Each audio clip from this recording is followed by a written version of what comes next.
In this tutorial, I'm going to show you how you can get a higher level view of your progress in addressing the opportunities that are presented to you by Cortica. You can do that by clicking on the Metrics tab and click on Qualification Summary. And what we'll see here is a list of all the reps, and it will indicate what the completion rate is for the opportunities that were presented to each of those reps. So, for example, Odette here has completed 97.5% of the opportunities that were presented to her, meaning she's either qualified or disqualified those opportunities.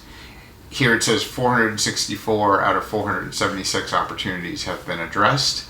If you subtract those two numbers, you'll get 12, and that indicates what the unaddressed opportunities are.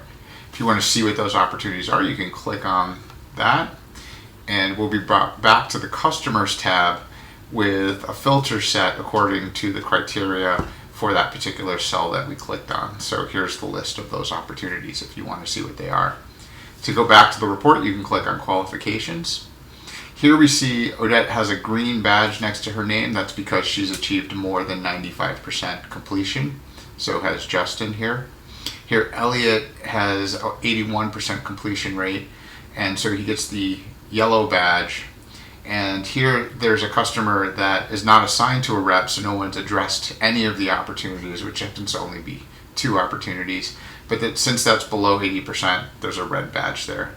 So this, as a rep, gives you a very quick view of how you're doing overall.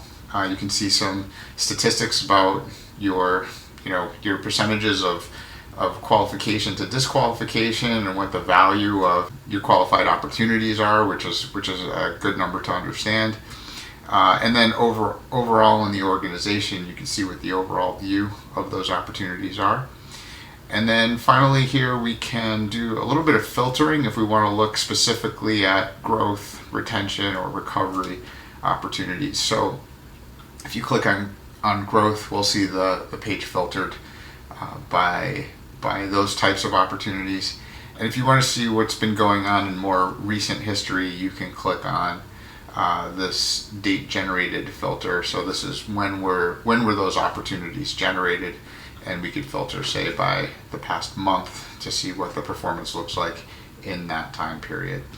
So that is a brief overview of how you can look at your progress both as a sales rep or as a sales manager across the organization.